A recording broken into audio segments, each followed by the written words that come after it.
I don't have enough time though, honestly.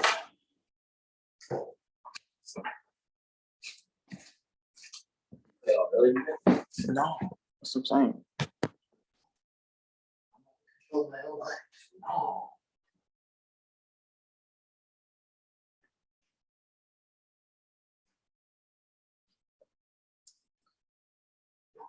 Hello. Hello, Gibberton. Hey man, how you doing? Good. Can you see me? I can. Yeah, I Oh, got my Oberlin shirt on. hey, there we go. Represent. Hey man, it's great to see you, man. How's the week? You traveling a little bit? Just on and off periodically, intermittently with the cookers. And let's see, 2 weeks ago, I was in Duke University, Mm. cookers for one night in North Carolina. Then a week and a half ago, I was in New Hampshire at a college up there. And this coming week, I'm supposed to go to San Francisco to do it like an all-star group for the annual Miles Davis birthday celebration in San Francisco. Yes, Beautiful, man. looking forward to that. What about you? Oh man, I've been just in New York City. I just came back maybe about 3 weeks ago. For Just the make Bahamas? for the Bahamas. Yeah. See, there you go again. Yes, sir. Adrian says hello, by the way. Oh, wonderful. Did you Yeah. get in the water, Giverton? Oh, I did, man. I really I did. And I only caught it once, because I was so busy when I was down there. But I caught it. I caught it. Yeah. Hold on one second. Natsuko, I'm trying to turn up the volume so I can hear you better. Okay. Natsuko, Yes. is it possible to turn up the volume at all? Is that as loud? That's okay. Thank you. Yeah. Okay, I'm ready to go. Oh, perfect. All right. Well, it gives me great honor to introduce, one of my great mentors. Quick story: when I first was applying to colleges, I applied to the Juilliard School, and it was my first audition. And first person I saw was Eddie Henderson and all the other judges there. I reached out to Eddie Henderson a lot, before I even auditioned. And I remember it being just such an amazing experience. And I got out of there and I was waitlisted that year. And I remember Eddie Henderson came to Adrian Diaghilev and myself and said, "Hey, man, I like this young kid. I would like to take him to Oberlin Conservatory." And, that was the introduction to a life-changing experience, being at Oberlin and studying from the great Eddie Henderson and learning about a lot of these great trumpet players. And just that really set me up to be, because after that 1 year we spent at Oberlin, I ended up going to Juilliard after. And that really set me up for the world, man. I just wanted to let you know that in terms of that experience and the faculty at Oberlin, Gary Bartz, Billy Hart, it's just that for me was an amazing time for me. And, that needless to say that, man, Eddie Henderson is a legend in the music world, playing with some of the most legendary bands from Wandishi to his groups. And also now today he plays with the Cookers, which has, Billy Hart and Gary Bartz as well. And yeah, man, it's such an honor to have you here and to be able to talk to you about the trumpet and life. And he's a doctor, and Eddie Henderson is someone that's, very, very informative or informed about so many things in life. So great honor, man. Welcome. How are you doing? Believe me, it's my pleasure to be here, Gifford. First of all, to see you and also to talk about some of my experiences that I had, which were life-changing to me. All the greats that you hear about, I got to be around them, be on the bandstand and actually play with them, go to their house, see them practice and see what was important to practice in terms of developing one's own vocabulary, shortcuts to take. Will save you a whole lot of time, because you could practice 24 hours a day, but if you're not practicing what's appropriate and the right thing, it's a waste of time. And it's not applicable to real life music. Right. Mhm. Man, it's so beautiful to hear you talk about that because we're all about, finding effective ways to shed. And one of the first things, we like to ask is like, how do you shed? How do I share? Well, me personally, I learned this from Joe Henderson. I used to go over to Joe Henderson's house, when he lived in San Francisco, and just listen to him practice. And what he would practice, what was not like licks or lines or something like that. He would just practice basics, like his scales, and get them even, and so it flowed just seamlessly. They're not jerky and stuff, but just like water. Water flows and there's no breaks. If you see a waterfall coming down, there's no breaks in the water. It's just a continuous flow and it's seamless. And so, in my mind's eye, I try to emulate not trumpet players. So I used to like try to imitate trumpet players, but then I like the way with the trumpet, it's a tube with valves. So it's like oompa, oompa, oompa. The connection. But when you hear saxophone players, the connection, it's a little more seamless. So in my mind's eye, I try to emulate, the connection between the notes. Me be a little more. The only word I can think of is seamless, what was and not oompa style. Even though the trumpet is oompa, the valve going up and down.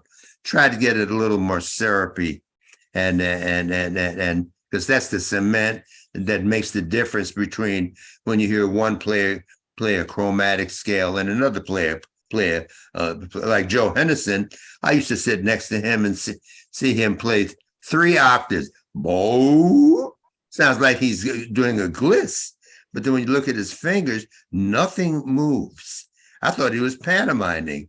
So that's another thing. But you see a lot of trumpet players playing their fingers flying way up here. The time delay to go up and come back down to try to make it even is impossible. If you see videotapes of Charlie Parker, it's like nothing moves. So I try to always practice slowly. When I try to always practice slowly. And if there's one little glick between one note, Joe Henderson taught me this, slow it down and find out why there's some little jerkiness and then iron that out. And so then, 3 or 4 octaves, sounds like a gliss, but you can hear every note, But if your fingers are flying way off the keys, impossible to make it seamless like that. If you're trying to play it faster, then it's real jerky. Right, right. So, like to answer you also to expound on your question about what kind of stuff do I shed?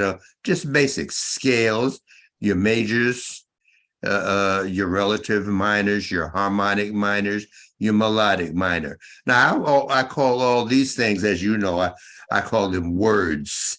They don't go anywhere. They don't resolve anything. And then your next word after the major and minor, relative minors, your natural minor. That's the first word. Your next word is your whole tone scales. Only 2 of them because they're just a whole tone apart. The C whole tone, the D whole tone scale, and the E whole tone scale, just a major second apart, is the same scale. And so that's your second word. Then your diminished scales. That's your third word. Then your half diminished scales. That's your fourth word. And then I used to go, when the first time I went over to Freddie Hubbard house, he was practicing just fourths. Ba dee doo dee da da doo da da dee doo dee da da ba dee da, but lightning speed. But I slowed it down, and that goes through the whole 12 tones. And in real time music, most standard tunes are in some denominations of 2-5-1s or combination thereof. And so when you get this ingrained in your musical being, fourths, it helps out a long way.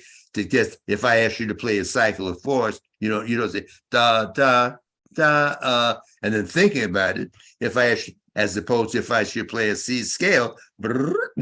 So you have to learn these basic words like the back of your hand without thinking about it, and then there's the tritone, ba boo bee ba boo bee ba, like a C, a F sharp, a C, F sharp. This is the tritone, right? And then, but all these things are words. Then there's the double diminished scale. All these things I mentioned, these words don't resolve anywhere. But how does the baby learn how to speak eloquently? He first learns words. Mama, dad, dad. That doesn't go anywhere. And then I am hungry. The first simple sentence a baby may learn how to speak. What's the first simple sentence musically? 2, 5, 1. And what's the first compound sentence in grammar? 3, 6, 2, 5, 1. And as you know, my logo is every word you learn and every simple sentence you learn in every key. So you're not lopsided in terms of your understanding. Suppose you learn a tune in one key, somebody calls it another. He says, "Oh, I don't know it in that key." Just think about it. It's just a relationship. That's when you practice. Always think about the relationship. And if you know all your major scales in every key, that's the first step of learning relationships. A major scale in C has the same relationship as if a major scale in C sharp major. It's just, a whole step, half a step, whole step, half step. That's a major scale. So if I say do it in F sharp, oh my God, that's F sharp. It's just the same relationship. So it's very important to learn your basic words in every key. And then you get to your first simple sentence. And do you have your syllabus there? And Well, I don't have the physical copy. I remember I took some pictures of it a long time ago, and I okay. tried to get it before the call, but I wasn't able. Okay. For example, D minor to G7 to C major. Ba ba ba be ba be ba ba boo boo be dee ba. It sounds real popcorn. It's a linear line, but where I got that popcorn lick from, and if you notice all the notes I sang, ba ba ba be ba boo boo be ba, every note is in the major scale. Ba ba ba ba ba ba ba ba, right? So learning your words first and the notes, that relationship, and you plug them in to the simple sentence, it makes logical musical sense, But where I got that little popcorn lick from was listening to a Miles Davis record on Tune Up, and on the third 251, be da da da da, be da da da da. Then John Coltrane said, ba ba boo be da be ba da ba do be be ba.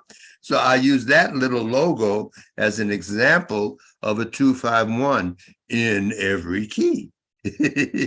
And you can plug that 251 in any 251, for example, on Green Dolphin Street or Tune Up or a standard tune has a 251.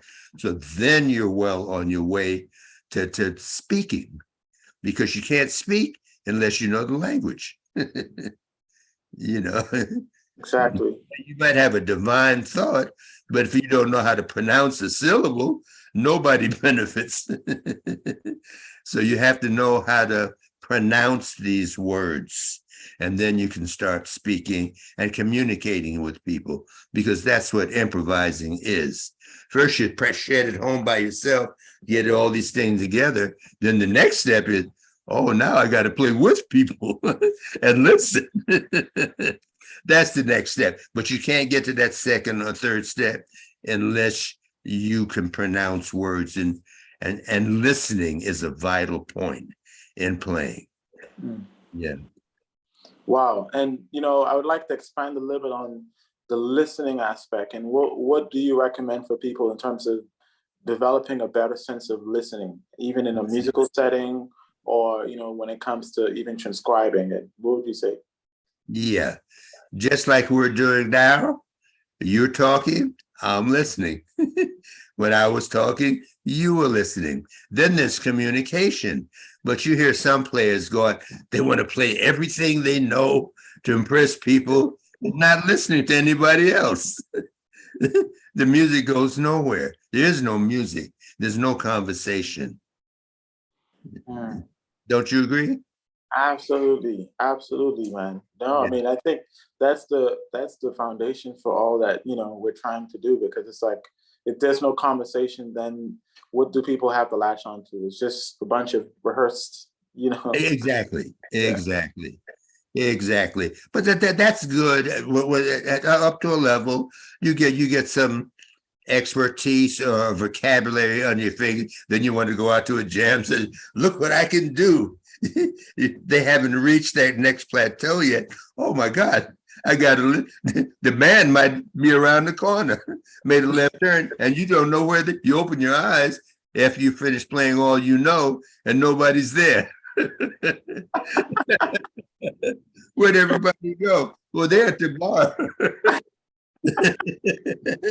I love that. I love that. You didn't see them walk off the stage because you're not looking and listening. Mm, mm. Yeah, it's a very, Wow. very important step Yeah. in terms of growing musically. Yep. Yep.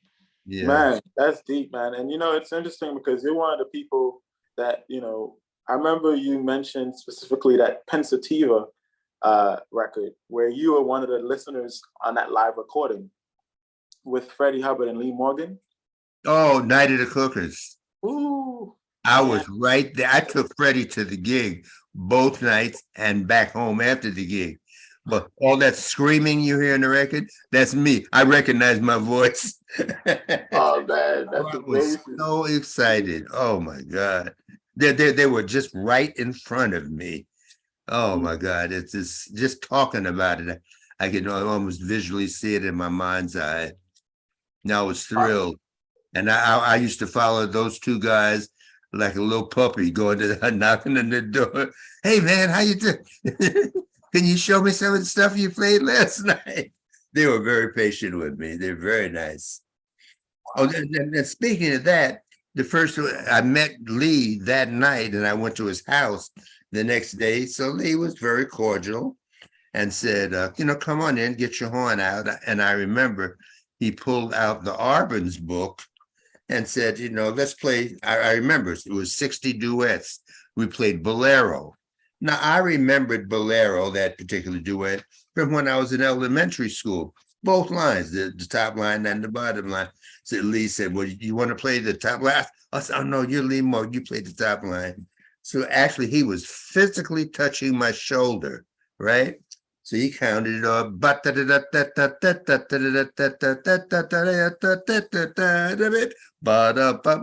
We didn't get that far when I realized that Lee Morgan was going out of his way to blend with me and nobody, and the great Lee Morgan.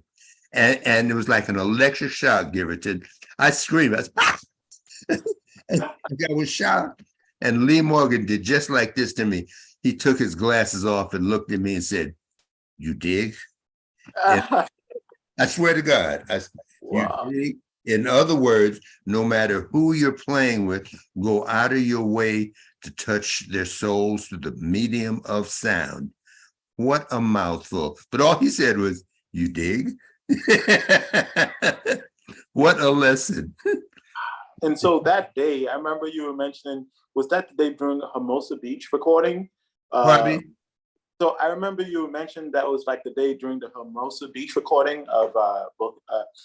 Yeah, was it live at Hermosa Beach, that recording? Live at the La Marchal Club, the night of the Cookers? Not the night of the Cookers, but I'm saying the time that you had that lesson with him. I remember you were saying Oh, it was it a was show. like within a week later after the night of the Cookers. Oh, I tracked him down and knocked on his door. I was just thrilled with him.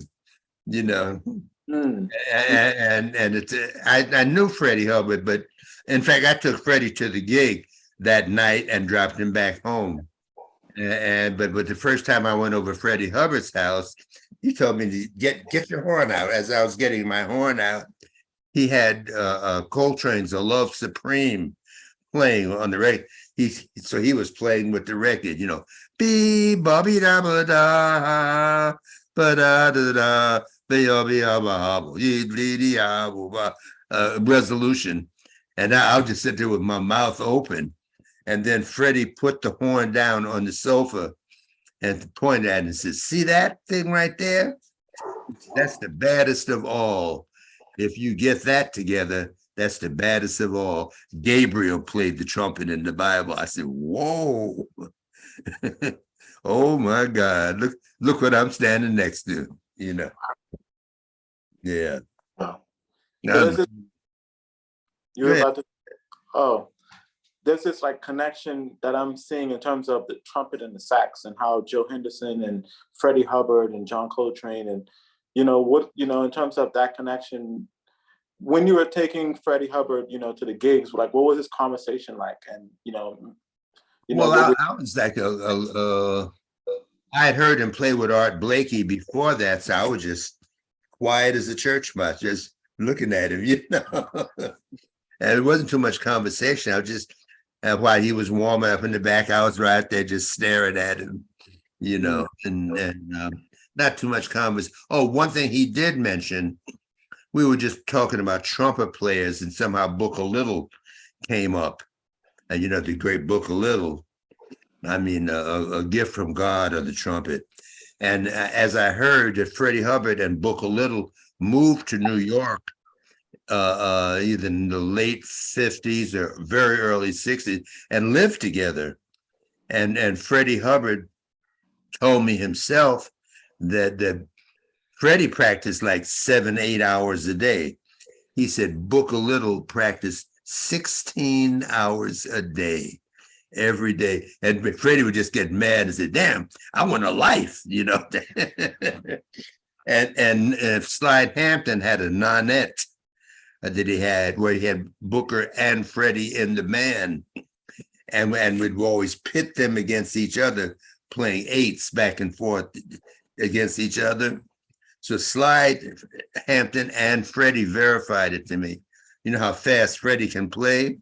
Freddie would double up. Booker would double up on that. And Freddie and never missed. And Freddie told me he would get mad every night and quit and just go home and practice all night. Come back the next night, Booker would rip him up again. And so Freddie Hubbard looked at me and straight in the eye. He said, Booker Little was the greatest trumpeter he ever heard in his life. Whoa. And people from that generation all tell me if it were not for Booker Little, spurring Freddie, inspiring him to get better and better, Freddie Hubbard would not have evolved to where he did evolve to. So it's a lineage, First there was, Louis Armstrong, then Dizzy. I'm probably going to leave a bunch of people out. Then Dizzy Gillespie, then Fats Navarro, Clifford Brown, Kenny Dorham, Freddie Hubbard, Woody Shaw, Miles Davis. Can you imagine playing the trumpet coming up in those days? Oh my God. And speaking of all those guys, people always refer to Miles Davis, his style. Oh, you sound like Miles Davis or this and that, as if he just dropped out of the sky. Everybody is a derivative of the people that came before them, and I'll give you a classic example. I remember when I first met Miles Davis, I was in high school studying classical trumpet at San Francisco Conservatory. So, when I came home from basketball practice or something, guess who's sitting in the house for 2 weeks? Miles Davis. He's staying at the house. So I heard of his name, but I didn't know who he was. So I went to hear him play that night. he took me to the gig, just Miles Davis and myself in the car. And in his band was Cannonball Adderley, John Coltrane, Philly Joe Jones, Paul Chambers, and Wynton Kelly. Well, as soon as I heard that first tune, the light came on in my head, Giverton, and I thought to myself, that's what I want to do for the rest of my life. It was like surrealistic. They looked like gods, you know. And so I came home, and from that point on, you know, I was a Miles Davis addict. This before I met Freddie Hubbard and stuff. And so my mother says, well, Eddie, you know, you've been giving you all these lessons, you know, play for Miles. But I'd been listening to his records, I like Sketches of Spain and all that kind of stuff. So I had a lucky day. I played with the record in front of Miles Davis in my parents' living room. I didn't miss a note. And so I was like 17. I walked over to Miles and said, well, how do you like that? Miles looked at me and said, you sound good, but that's me. Well, back to the drawing board. So he left town. And in the interim, I found out that his style, sound, conception was who he copied from, a trumpet player named Freddie Webster that nobody knows about. He only recorded 8 bars on a Dinah Washington record. So as soon as Miles Davis rang the bell to stay at my parents' house, I opened the door. And so he smiled and looked at me. He said, hey, Eddie, you still trying to sound like me? I looked in dead his eye and said, you mean Freddie Webster? If you could have seen the look on Miles's face. He chuckled and then whispered in my ear. He said, everybody's a thief. I just made a short-term loan. So, I mean, it's public domain. And he said, you steal from everybody. Sometimes people tell me, oh, Eddie Henderson, I like your style, my style. My style? It's just I've stolen from other people that I liked and scotch taped together. That's how, for example, like John Coltrane's style, before he got his style together, he sounded exactly like Dexter Gordon. That was his hero. Phrasing, licks, and everything. He liked Dexter so much that when he got his gig, Dexter told me this, because I had Dexter come over my house to look at a Coltrane videotape. And Dexter's sitting right next to me. Everybody's banging their head against the wall. See, Train had borrowed Dexter's mouthpiece because he liked Dexter's sound, but never brought it back. So 20 years later, after Train died, you know, Dexter's looking at the videotape. I said, well, Dexter, didn't you like it? He said, that MF has got my mouthpiece. Yeah, he liked his style so much, he stole his appliance. Oh my God. So, you know, so that's why it's so important to listen to the people who became before you and continue the legacy and the lineage of this ethnic tradition. Yeah. Man, I think that's amazing for people to know, because sometimes there's this kind of thing nowadays where people have this sense of, oh, I want to get my own sound. I got, you know, like, you know, it's like it's based off of, and I like what you said about yeah. Right. That's my point. You know, it's the fact that we're capturing that information and stringing it together, ultimately organically create something that can be yours, you know. I'm glad you brought that up. Oh, I want my own sound, you know. It's so important to listen to the people who became before you. And if you don't like what they play, to pick and choose things that you do like and incorporate, and that will just expand your own sound. You know what I'm saying? Yeah. You know, sometimes it takes having these conversations to like clear up these misconceptions, you know, that people have about the music. Yes, you know? exactly. Yeah. And from what I've learned over all these years that I've been playing the trumpet or music, that The most important thing to me when I listen to somebody is their sound.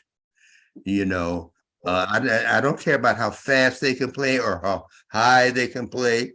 Is their sound. And if you listen to all the people, whether it's a singer or a piano player, his touch, or vocalists like Sarah Vaughan, Billie Holiday, Johnny Mathis, or Billy Eckstein, John Coltrane, Charlie Parker, all the people that stand out in this type of music is their sound.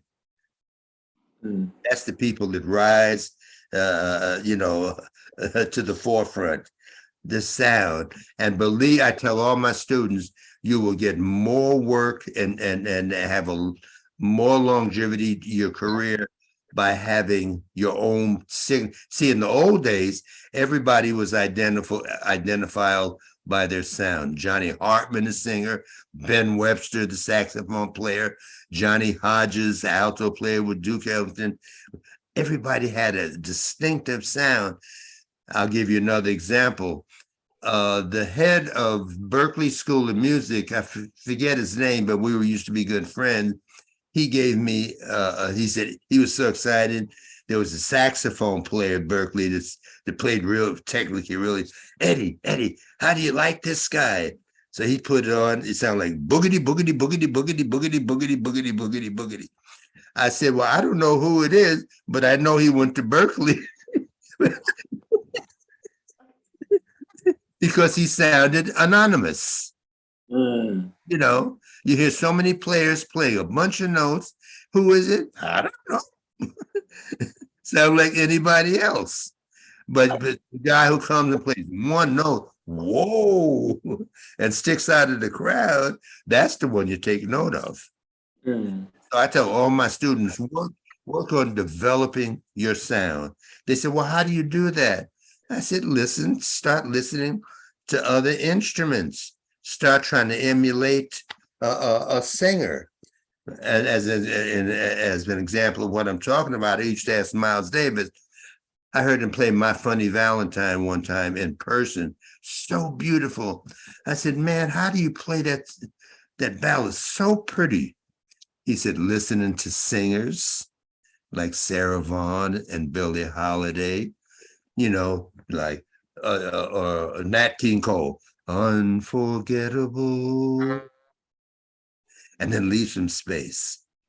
A lot of young musicians try to fill up all the space, noodling, and they'd lose the whole quality and the intent of why the tune was written. And always learn the lyrics to know what the tune means. Don't cloud up as unforgettable, blah, blah, blah, blah, blah, blah, blah, blah, blah, blah. You dilute the whole concept of what the tune means. You know what I'm saying? Absolutely, man. And it's interesting to hear you talk about that, because I feel like sometimes people, they make it a little hard on themselves in terms of developing that sound. But we have, just as you said in the beginning, we have to listen to the sound we want to. And take a breath. Because then you let, because if you're playing all the time, it puts the drummer in a box. It puts a piano player. There's no place for them to come behind you. Miles Davis told me one time, he said, if you're playing My Funny Valentine, don't play Cherokee on the solo. I love that. Play every tune in the context of the tune. Playing a ballad, don't double or quadruple up on a ballad. Play a ballad. Yeah. Man. Whew. Man, this is amazing. And I think I think this needs to be said, because you're someone, when I started studying with you, man, you're someone that I believe that encompasses, in terms of your life experience, you've been in connection to the beginning, or what we can call like the inception of the music, to the modern concept of the music, to people like Thelonious Monk. And I remember you told me a story about Louis Armstrong, and one of the times when you were young that you got to briefly meet him. Oh yes. Louis Armstrong. Louis Armstrong, and I think of that in like the fact that you literally shared, your life experiences from the beginning to someone like Thelonious Monk, who took it to the very far, and Oh, John absolutely, Coltrane, absolutely. so you're very valuable to the jazz community, and Yeah, so I was very fortunate to have personal contact with them, see these avatars, so to speak, musical avatars in person, and they were just down to earth people, but when you hear them on record, they sound like gods, and the divine came through them, and believe me, they listen to other, they just didn't think, oh, I want my own sound. They listened to people that came before them, you know. Duke Ellington, he listened to everybody, mm. you know. What was it like with the Louis Armstrong experience? Well, my mother, since my mother was in the original Cotton Club, a dancer, she knew everybody. So when I was 9 years old, my mother and Sarah Vaughan took me to the Apollo. This is before I started playing trumpet. I was in the 5th grade. They took me down to see Louis Armstrong. And I remember we're sitting in the low seats, and Lucky Millender's big band was playing first. And I could see behind the curtain, I could see Louis Armstrong, and he was warming up playing high C's over and above the big band. I said, wow, he's got a big sound, to myself, So my mother took me back to meet him, backstage. And Louis Armstrong on his mouthpiece and his horn, he's the first one to teach me how to make a sound on the trumpet. Isn't that something? I didn't know it was going to turn into the rest of my life. And so I went home, got a private teacher, practiced diligently, came back about a year later. And a year later, I just learned how to play the Flight of the Bumblebee. And so Satchel asked me, he said, hey, little Eddie, you still playing? I said, yeah, man, give me a horn. I grabbed it. I remember Louis Armstrong screamed and fell kind of halfway up the chair and said, hey, damn, little Eddie, that's some of the baddest shit I ever heard in my life. And told his wife, Louise, hey, Louise, go get that book of 10 of my solos transcribed. I have it. I've been looking for it, but I don't know where it is. It said, to little Eddie, this is to warm your chops up by. You sound beautiful. Keep playing. Love, Satchmo. I remember I looked at him and said, who's this cat, mommy? Wow. I really didn't know the stature that he held, around the world. Wow, man. What an introduction. I really ever saw him or had personal contact with him. Right. So you have that Louis Armstrong showing you your first note on the trumpet, and then a Miles Davis show, kind of introducing you to something that to another level of music. Level.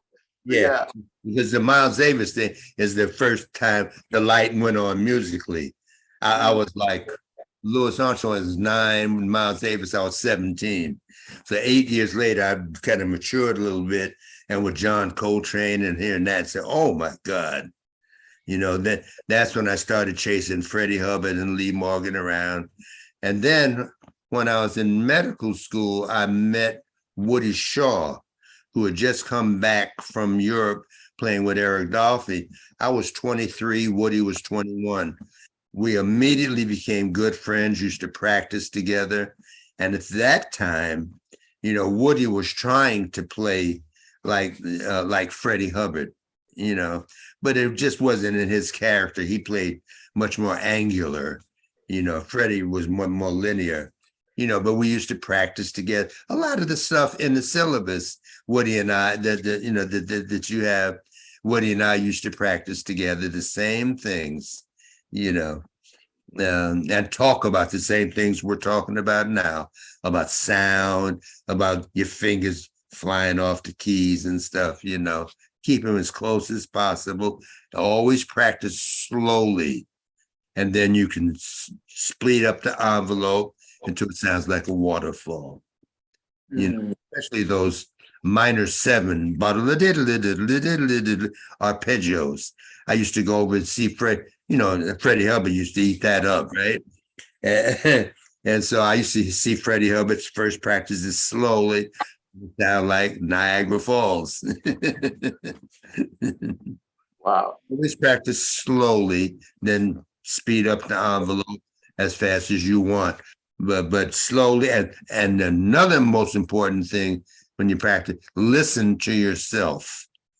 A lot of cats just practice mechanically looking out the window, thinking about something else.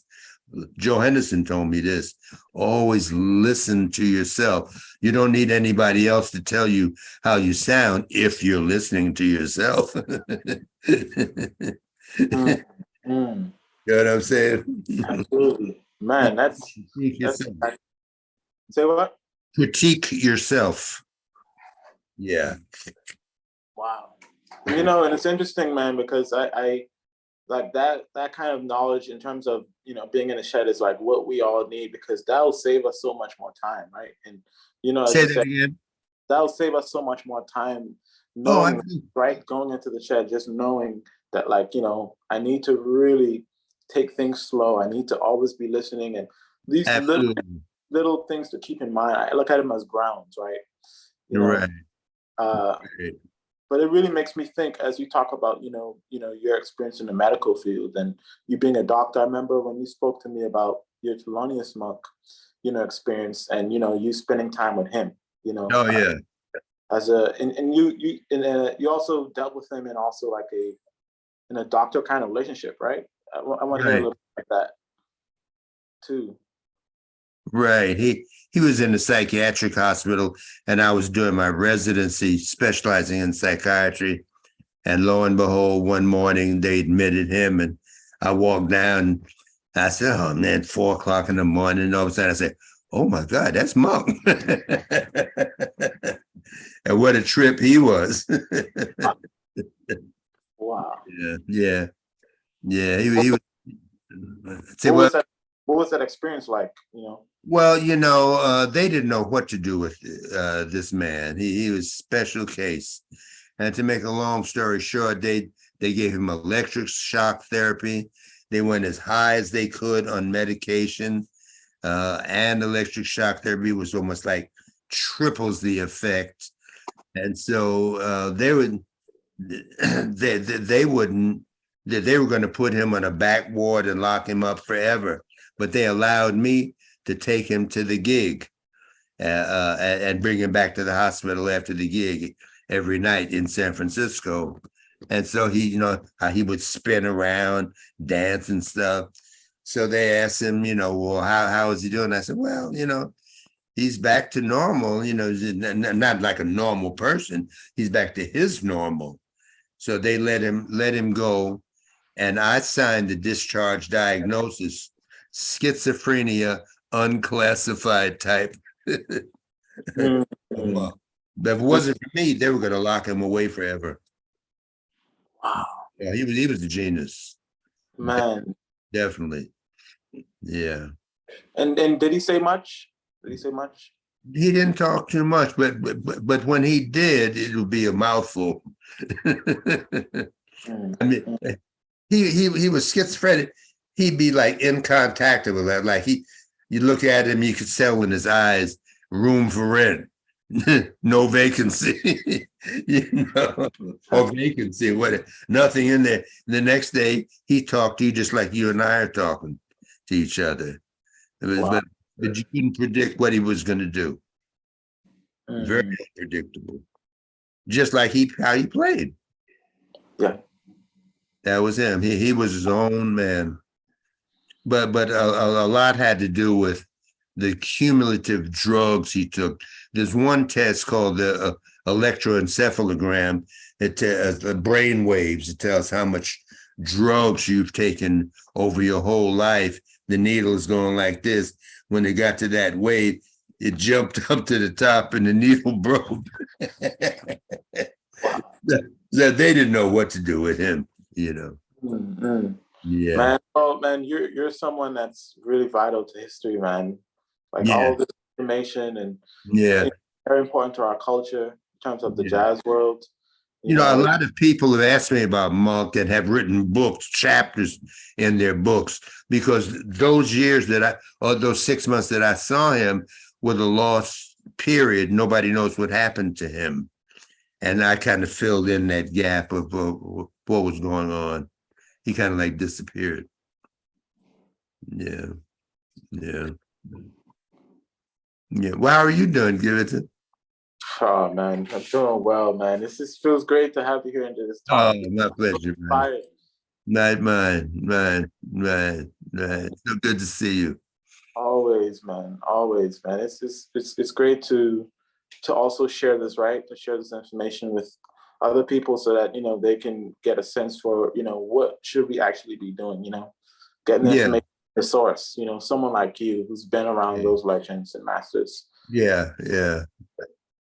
Well, it's funny you say that because I've been through a lot, have seen a lot, but I always feel personally that I'm just beginning. Just beginning. It's always a journey. Whatever level you reach, you always realize there's so much more to learn. You know, like Yeah. you were some people, some younger me. Oh, I just want to get my style. No, learn and like Miles Davis told me, everybody's a thief. It's public domain. It's out in there. You can't copyright somebody's style. So incorporate that in your style. But the main thing I would impress upon all musicians, get their individuals, think about their sound. And the only way you can impart that into your own playing is listen to yourself. Mm. Listen to yourself. You don't want to just sound like a clone. Anybody can, sound like that, but it's more than a notion to try to, like when we started, most trumpet players learn how to make a sound. You say ta or two, the tongue attack. This trumpet teacher, Bill Fielder, you know him?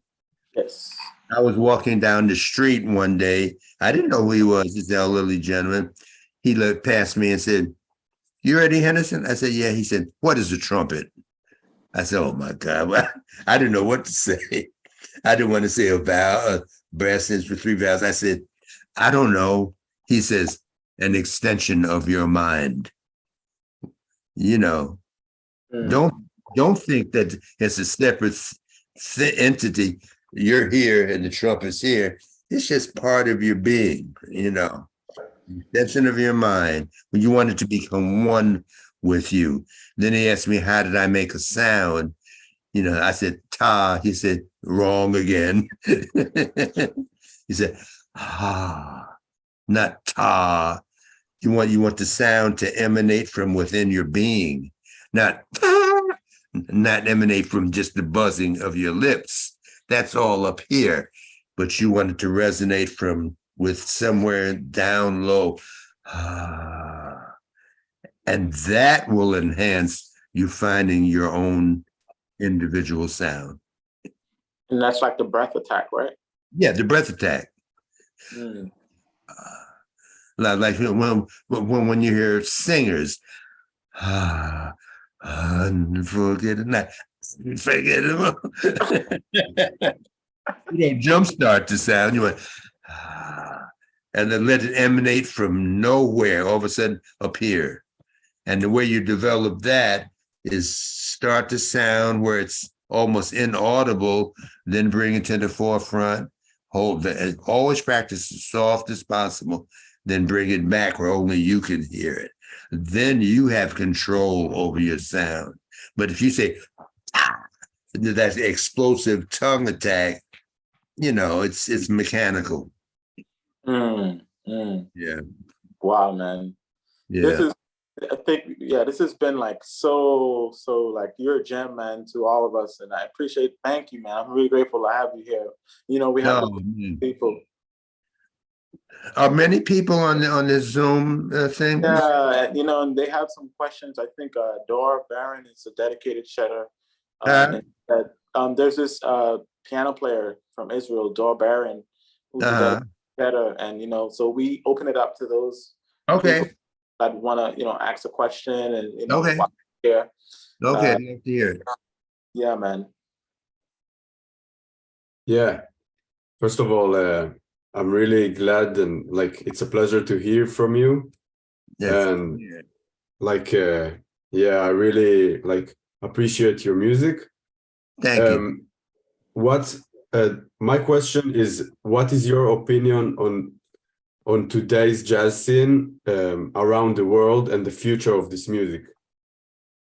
Well, if you look back in history, it always keeps evolving. And I don't have a turban. I really can't predict exactly where it's going. All I know, it's going to change because with the advent of other types of music coming into the melting pot, the Latin influence, the European influence, and even the Asian influence. It's not just like it used to be in the 40s, just pure quote unquote like bebop jazz. It's a melting pot. And so all I know, and with the advent of hip hop coming in, it's wide open. All I know, it is going to keep evolving because that's the nature of the game. You don't. A lot of people I know from the bebop era, it's almost like a relay race. They don't want to pass the baton. They want to say, "Oh no, that's not bebop. That's not hip anymore." But there was a bebop era. That's over. It's good to be aware of bebop, but just don't put all your eggs in that basket. Find out what's happening in the present day, and then you're in safe hands. Yeah, that's great to hear. Thank you. Yeah, my pleasure. I think Ori as well. Yeah, thank you very much. Yes, sir. So, yeah, I have one question. What do you think is the best way to learn tunes, on a weekly basis? The best way to what? To learn tunes. To learn tunes. Yeah. Well, first, if there's a tune that you like, memorize it, and then actively play it. Because a lot of tunes that I used to play, if I don't play them, keep playing them, I tend to forget them. But when you're learning it, get with some other people and actively play it and get it in your memory banks. And you find out a lot of standard tunes have similar chord changes in terms of harmonic changes. A lot of the 2-5-1s are common to a lot of standard tunes. And even if it's not a standard tune, learn the tune, memorize it, and then play it as much as possible. Where it becomes second nature to you, where you don't have to think about it all the time. And then as Giverton and I were talking about, don't play all the time. Listen to the other people who you're playing with, and that'll give you food for thought. All right. Thank you very much, man. Appreciate it. My pleasure. My pleasure. Good question. Yeah, thank you. Yeah. Anybody else have any questions? Oh, Emilio Navarra. Okay. Hey, thank you so much. And just wondering if you could maybe name 3 artists or albums that really inspired you and shaped your playing. Oh, absolutely. Absolutely. The first one that inspired me to play was Sketches of Spain, when I first met Miles Davis. Well, with the Gil Evans arrangement, beautiful arrangement. The second one was Kind of Blue, by Miles Davis, that iconic album, world renowned. And the third album that I remember inspired me was Someday My Prince Will Come album. Now those are the trumpet. That's Miles Davis. Yeah, great album. Inspiration on me. And then I started listening to Clifford Brown, to Lee Morgan, and then I started listening to John Coltrane, The Love Supreme, and all the albums that subsequently followed that, to the eventual end, Interstellar Space, where he went to, I listened to it today. Those thrilled me, and that showed you the possibilities of, and he did it in such a short time, from the time he was with Miles Davis to Love Supreme, and then Transition, Cosmic Music, Interstellar Space, and all that stuff. Those are my favorites. Right. So, and there's another part to And of course, Charlie Parker. Oh yeah. We'll leave that out. Yeah. And also, what are a few recordings of you that you really like and you like really enjoy listening back on? I'm sorry, say that again. I was wondering if you have any recordings that you did, like your albums or albums that you play on. Some of my favorite. Yeah. Well, the first one album I ever made was the Jesus Christ. This is way back in 1970. So when I first joined Herbie Hancock, it's called M1 Dishi. That was my first time I ever recorded. That was my most innocent one. And just even talking about it, I can just see it the studio right in front of me. I never forget that feeling, playing with people on that level. I was thrilled. It changed my life. And then the next one was my album called Realization.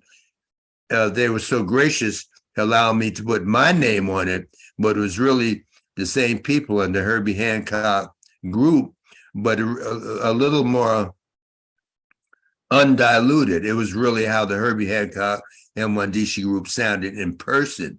His album was kind of watered down for commercial appeal.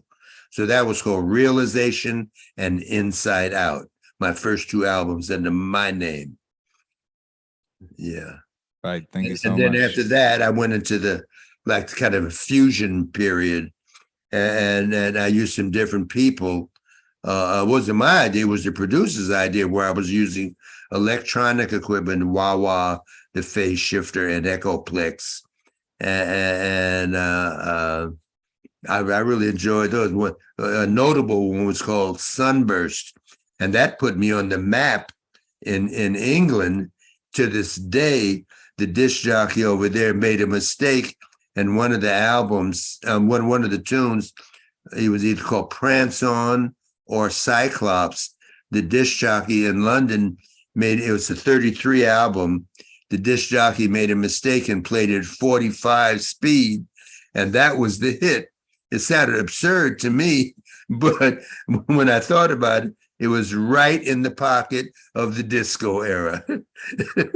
And so every time I go to England, like even 6 months ago, they said, "Oh, by Joe, Betty, can you play Franson?"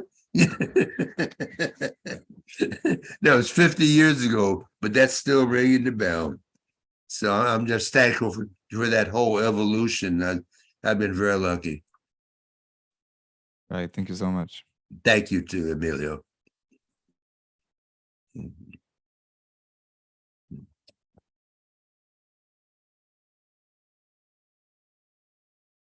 Giverton, are you there? Oh, I was talking and it was on mute. So yeah, I mean, if there aren't any other questions, as you can see in the chat, if you'd like to study with Mr. Henderson, you can book a call with us at In the Shed. I was just letting people know that we have this thing where, if you look at my screen, it's called In the Shed, and usually we give people an opportunity to study. musicians of your caliber, and and people in the shed. Mhm. I'm not sure. Can you see my screen? Yeah. Can you see like I see. what I'm scrolling through now? Yeah. Perfect, perfect. So it looks something like this. This is the shed, and this is like the trumpet, chat, and we have all the artists Yeah. there. And this is Oh, kind wow. Wow. of, How long have you been doing this show, Giverton? I've been doing it now for about a month and a half. About 7 weeks. Wait, yeah, about that amount of time. And we've just been continually working to build the resource for young Really artists. nice. Really Yeah, nice. and to just connect and bridge the gap. And so we Right. have, all this. We have that, and then we have the End Shed 101 to give people, resources like this and challenges. Nice, nice. So, so when we get off the call, we can talk a little bit more about it, and and set you up, man. It would be great to to do more of this, man. This is just been Oh, amazing. lovely. I've thoroughly enjoyed it, my friend. Oh man. Yeah. Well, I respect your time, and I don't want to take any more of your time. I just want to say thank you Okay. for just for being here with us and for sharing your knowledge. Believe it's my pleasure. I love going over these war stories that I have to tell. I have a question for you, Mr. Henderson. All right, Thanks, Giv. how do you deal with, wow, I think the mic is a little bit. I think someone had a question. Okay. so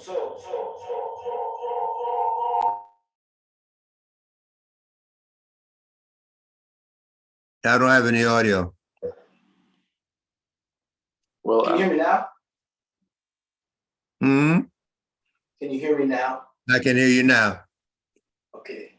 How do you deal with artists in this music scene of this music that we play who are just so obsessed with taking credit for everything and putting it on Instagram and all of these things while destroying the brotherhood and camaraderie of the music and the certain level of authority required in being around each other and being on the same sort of energy? How can we maybe alleviate that? Because in our generation, it seems to be a hugely present issue that people are obsessed with taking credit for everything and putting stuff on Instagram, as well as look at what we're doing, instead of getting to the music and being in the world. How do we fix that? Wait. Could you pose that question again? I'm sorry. How do we get people in this music scene to be less obsessed with like Instagram and more obsessed with being a community that's focused on the music? Because people are really worried about what they look like online, and the music is just suffering very terribly. Yeah. The level of relationships and people's levels of jealousy and things, it just it's so far off. So how do we get that? Yeah. Well, I totally agree with what you're saying. In the past, the musical community was more or less a family-oriented type thing. People used to share information with each other. From what I see nowadays, everybody's in their own little private corner saying me, my, I, instead of our.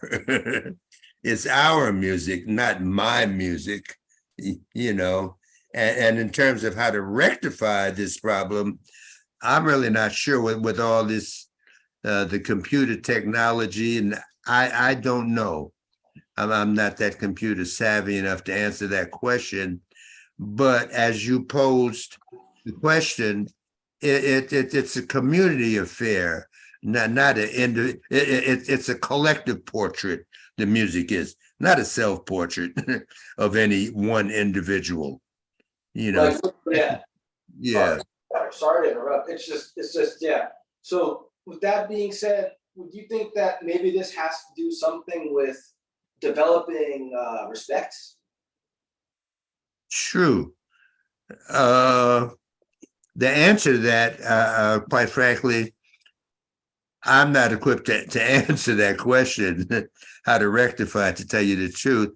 I know that seems to be a problem in the present tense. If you find the answer, please give it and relay it to me. Thank you so much. Thank you too, my friend. Oh man, that was so beautiful, man. And you know, it's community, man. So, I was honestly like, that's how everybody learned before the schools came into play, right? You know, people were just learning through passed on information. Oh, absolutely, absolutely. It should be shared. Like I said, it's a collective experience.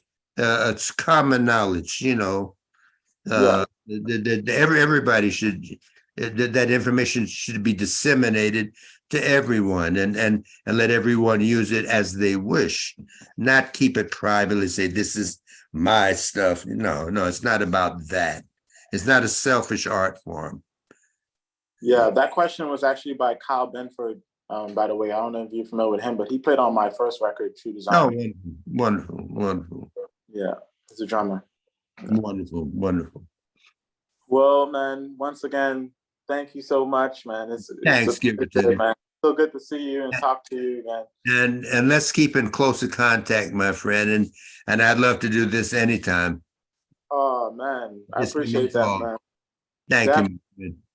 Absolutely, brother. All We'll the best. All the best to everybody. Thank you. Yeah. You too. Bye-bye. All right, guys. Bye. Thank you. Thank you very much. Thank you. Thanks, everybody. Thank you very much.